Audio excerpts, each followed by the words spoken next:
Welcome to my YouTube channel JNC23 में आपका स्वागत करता हूं। आज हम लेकर आए हैं क्लास 10th के CBSE बोर्ड के एडवांस मैथ के प्रैक्टिस 100 सीरीज के नेक्स्ट क्वेश्चन नंबर 4। आइए देखते हैं। क्वेश्चन 4 कह रहा है कि if the point of A, B and C are collinear and 2B + C = 4 find value of B and C। यानी आपको जो वर्टेक्स दिए हैं ABC, ये कह रहा है किसमें है, कोलिनियर है। क्या है, कोलिनियर है। तो सबसे पहले हम क्या करेंगे कि पहले जो वैल्यू दिया गया रहता है उसको हम गिवन दैट करते हैं। जैसे मान लीजिए यहाँ लिखेंगे गिवन दैट करके फंक्शन बनाएंगे। जैसे मान लीजिए a दिया हुआ है, क्या दिया है, -1 4, b क्या दिया हुआ है 4, b कामा c का दिया हुआ है 5 और -1। क्लियर। फिर कह रहा है कोलिनियर है। तो आपको पता है कि if a b c are collinear, तो जब कभी भी ABC, जब तीन वर्टेक्स आपके कोलिनियर होते हैं तो इनकी फार्मूले होते हैं, क्या होते हैं, x1 y2 - y3 plus x2 y3 - y1 plus x3 y1 - y2 = 0। Clear. ये आपको फार्मूला बेसिकली लर्न होना चाहिए। जब कभी भी तीन वर्टेक्स दिए गए हैं ABC और उनके वैल्यू दिए गए हैं इस टर्म में, तो उसका हमारा जो फार्मूला होता है x1 y2 - y3 x2 y3 - y1 plus x3 y1 - y2 = 0। इसी पे ला के हम इक्वेशन को सेटिस्फाई कराएंगे। और सेकेंड इक्वेशन के टर्म में दिया है 2B + C। यानी सबसे पहले हम एक इक्वेशन यहाँ से और एक इससे हम निकालेंगे। इसमें जैसे आपको जानते हैं, जैसे मान लीजिए a दिया हुआ है -1 4, यानी जो हमारा फर्स्ट वैल्यू होता है ये हमारा x1 होता है, सेकेंड वैल्यू हमारा x2 हो जाएगा, थर्ड वैल्यू हमारा x3 हो जाएगा। क्लियर। वैसे इसका फर्स्ट y1, ये सेकेंड आपका y2 और ये आपका क्या हो जाएगा, y3। वो वैल्यू हम पुट करेंगे। जैसे x1 क्या दिया हुआ, x1 का value -1 bracket y2 y1 y2 क्या है c माइनस y3 क्या है -1, तो माइनस माइनस प्लस, ये आपका फर्स्ट बन गया। सेकेंड ब्रैकेट x2 का वैल्यू देखिए क्या है b इंटू y3, यानी y3 क्या है -1 माइनस y1 क्या है -4 प्लस हो जाएगा। क्लियर। प्लस x3 क्या है आपका 5 इंटू y1 की वैल्यू क्या है -4 और y2 की वैल्यू -c = 0। क्लियर है। सारा वैल्यू यहाँ सेटिस्फाई। जैसे फर्स्ट ए का पहला वैल्यू x1, बी का पहला x2, सी का पहला वैल्यू x3, वैसे ए का दूसरा y1, बी का सेकेंड y2, सी का सेकेंड y3। क्लियर हो गया। x1 y2 x3 y1 y2 y3 की वैल्यू निकाल के और कोलिनियर कंडीशन में क्या करेंगे, पुट करेंगे। उसके बाद सॉल्व करेंगे, मल्टीप्लाई करा देंगे। यहाँ आ जाएगा -1 का c में करेंगे तो -c -1 माइनस b भी हो जाएगा ये, और यहाँ क्या हो जाएगा मल्टीप्लाई 5 4 जा 20 -5c = 0। क्लियर। अब देखिए 3b और क्या हो जाएगा -1 और -5 -6c और -20 और -1 21 = 21। ये क्या कराएंगे, यहाँ से कैंसिल करा देंगे तो आ जाएगा b - 2c = 3 7 जा 21। ये इक्वेशन नंबर फर्स्ट हो जाएगा। क्लियर। और सेकेंड इक्वेशन आपको दिया हुआ है, क्वेश्चन में क्या दिया है 2b + c = 4। ये इक्वेशन नंबर आपका सेकेंड हो जाएगा। जैसा कि फर्स्ट आप देख रहे हैं ना, 2b - 6c = 21। 3 से हम डिवाइड कराएंगे, 3 1 जा 3, 3 2 जा 6, 3 7 जा 21। तो ये इक्वेशन हमारा फर्स्ट हो जाएगा। ये वाला सेकेंड हमारा इक्वेशन दिया हुआ है। और इसके बाद जैसे ही आपका इक्वेशन फर्स्ट और सेकेंड प्राप्त हो, उसके तुरंत बाद मैंने बताया था क्वेश्चन में वेरिएबल को इक्वेट करते हैं। जैसे यहाँ वेरिएबल दो दिए गए हैं b और c के टर्म में, तो यहाँ b का कोफिशिएंट 1 है, यहाँ b कोफिशिएंट 2 है, यहाँ पे c का कोफिशिएंट -2 है, c का कोफिशिएंट क्या है +2 है। तो हमेशा मैंने पिछला वीडियो बताया था कि जब भी वेरिएबल दो को इक्वल करना होता है तो हमें हमेशा याद रखेंगे कि जो वेरिएबल सेकेंड हो, जैसे मान लीजिए b और c का सेकेंड क्या होगा c होगा, c का कोफिशिएंट इक्वल कराएंगे। जैसे क्या दिया है 2 दिया है, यहाँ 2 नहीं है, क्या करेंगे बाई 2 इक्वेशन 2 मल्टीप्लाई या 2, तो 2 2 जा 4 b + 2c = 2 4 जा 8। Equation number third. अब डायरेक्ट यहाँ क्या कराएंगे, add first plus third, first में थर्ड को प्लस करेंगे तो यहाँ आएगा b minus 2c plus 4b plus 2c equal to 7 plus 8।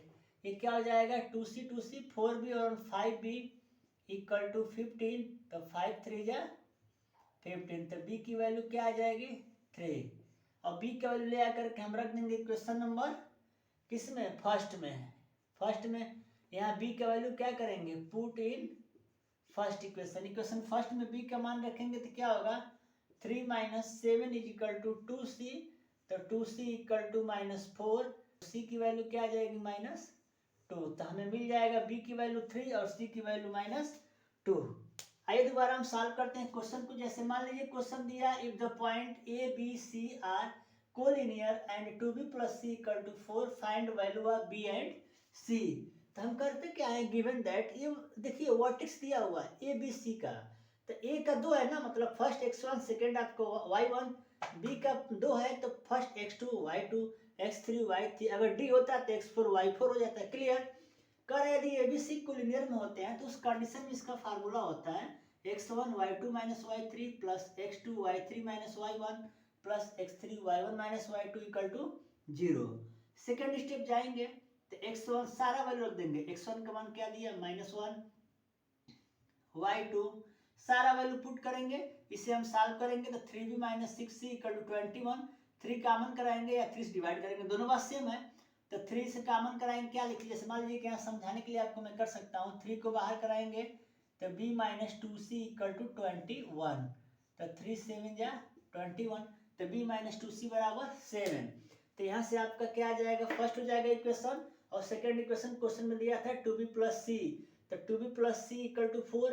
तो मैंने बताया था कभी भी इक्वेशन में हमेशा सेकेंड वेरिएबल को इक्वेट कराते हैं, तो फर्स्ट यहाँ पे b है, सेकेंड आपका 2c है, फर्स्ट 2b सेकेंड c है, तो यहाँ पे c 2c है, यहाँ पे सेकेंड क्या दिया हुआ है c दिया हुआ है, तो वहाँ 2 से मल्टीप्लाई कराएंगे 2c आएगा, तो 2 2 जा 4 प्लस 2c इक्वल टू 4 जा 8, और फर्स्ट और थर्ड को हम क्या करेंगे ऐड कर देंगे, तो 2c से कैंसिल हो जाएगा, b और 4b इक्वल टू 5, 5 3 जा 15, तो b का मान 3 आएगा, फर्स्ट में ले आके b के मान को क्या करेंगे रखेंगे, ये निगेटिव लेफ्ट से राइट जाएगा तो पॉजिटिव होगा, ये प्लस की तरह निगेटिव हो जाएगा, 3 माइनस 7 इक्वल टू 2c, तो 2c इक्वल टू 3 में 7 जाएगा तो -4, 2 2 जा 4, c की वैल्यू क्या आ जाएगी -2। इस तरीके से क्वेश्चन हम सॉल्व करेंगे। क्वेश्चन लेके चलते हैं। देखिए मेरे वीडियो जो भी मैंने आपको प्रैक्टिस दिया इसका मेन टारगेट यही है कि आप ज़्यादा से ज़्यादा क्वेश्चन को कम से कम टाइम में रिवाइज कर सके, ताकि एग्जाम में आप कभी भी देखिए पेपर आपका 6 पार्ट में बटा होता है, A B C D E तक बटा रहता है, कभी कभी एफ सेक्शन तक जाया करता है,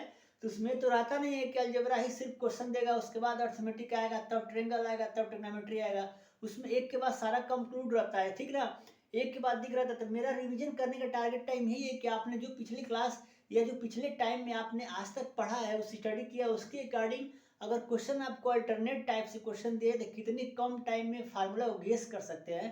जैसे मान लीजिए कि अभी आपने इसका पिछला क्वेश्चन आपने सॉल्व किया कोलिनियर ट्रायंगल के अकॉर्डिंग, कोऑर्डिनेट ज्योमेट्री के अकॉर्डिंग, अब आगे आपके पास ट्रायंगल के अकॉर्डिंग क्वेश्चन, जैसे ही आप ट्रिग्नोमेट्री के क्वेश्चन सॉल्व करेंगे तो आपके फार्मूला बेस कितना कॉन्सेप्ट है, इसी के उद्देश्य से मैंने वीडियो को कम से कम टाइम में आपको हमने ज़्यादा क्वेश्चन देने का प्रयास कर रहे हैं, और मेरा यही सफल टारगेट रहा। तो आप आने वाले टाइम में जो भी आपके डाउट होंगे आसानी से कम टाइम में क्लियर कट हो सकेंगे, ताकि आप आसानी से एग्जाम में क्रैक कर सकते हैं। तो आइए दोस्तों देखिए नेक्स्ट क्वेश्चन आपका दिया है question number 5, if sec theta minus tan theta equal to x then show that sec theta plus tan theta equal to 1/x।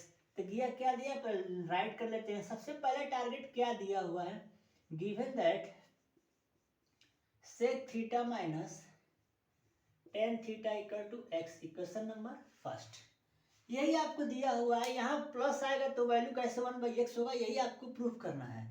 जैसा कि आप ट्रिग्नोमेट्री में 3 आइडेंटिटी जानते हैं, तो इसमें लिखेंगे as we know that 1 plus tan square theta is equal to sec square theta. Clear है, ये आप जानते हैं ना पहले से। तो यहाँ क्या लिखेंगे 1 is equal to sec square theta minus tan square theta. Clear है। अब A square minus B square का फार्मूला आपको पता होगा कि A square minus B square equal to A minus B और second of A plus B, उसी का यूज कराएंगे। तो लिख देंगे आप sec theta minus tan theta sec theta plus tan theta equal to 1। अब सेक थीटा माइनस टेन का वैल्यू क्या दिया है, x, x into sec theta plus tan theta equal to 1। यहाँ पे ब्रैकेट में कर दीजिएगा बाई इक्वेशन फर्स्ट। ये sec theta plus tan theta क्या करेंगे, मल्टीप्लाई डिवाइड टर्म में आएगा 1/x। यहाँ लिख देंगे प्रूफ। समझ में आया? डायरेक्ट क्वेश्चन क्या दिया हुआ है, sec theta minus tan theta equal to x दिया हुआ है। Sec theta minus tan theta equal to x equation number first लेंगे। एज यू नो दैट, जैसा कि आप इसके ट्रिग्नोमेट्री के 3 आइडेंटिटी आपको पता है, उसमें 3 बताया गया होगा कि पहला होता है आपका sine square theta plus cos square theta equal to 1, दूसरा होता है 1 plus tan square theta equal to sec square theta, और तीसरा होता है 1 plus cot square theta equal to cosec square theta. ये आपके 3 आइडेंटिटी होते हैं जो कि खासा इंपॉर्टेंट होते हैं, ठीक है। उसी के रिगार्डिंग आपको मैंने ये टेन इधर आएगा तो टेन स्क्वायर हो जाएगा, और ए स्क्वायर माइनस बी स्क्वायर मतलब ए minus B A plus B, उसको हम लेके आ जाएंगे यहाँ पे, ठीक है। ए स्क्वायर माइनस बी माने A minus B A plus B equal to 1। उसके बाद X into sec theta plus tan theta equal to 1, क्योंकि सेक माइनस टेन की वैल्यू यहाँ पे एक्स दी गई है, तो sec theta plus tan theta equal to 1/x। Proof. इस तरीके से हमारा क्वेश्चन आसानी से प्रूफ हो गया। और इसमें दोस्तों एक चीज और केयर करिएगा, हमेशा जब भी इस टाइप का क्वेश्चन आप सॉल्व करेंगे, और सीबीएसई बोर्ड में मैंने देखा है जिससे 1 नंबर के क्वेश्चन 2 नंबर के क्वेश्चन 1 और 2 मार्क्स के क्वेश्चन कभी ये नहीं होते हैं कि हमारा जो 2 नंबर क्वेश्चन है हमेशा 2 ही नंबर में आएगा। 2 नंबर का क्वेश्चन कभी कभी 1 नंबर में भी आ जाता है, और 1 नंबर 1 मार्क्स क्वेश्चन जो होते हैं कभी कभी 2 मार्क्स में आ सकते हैं।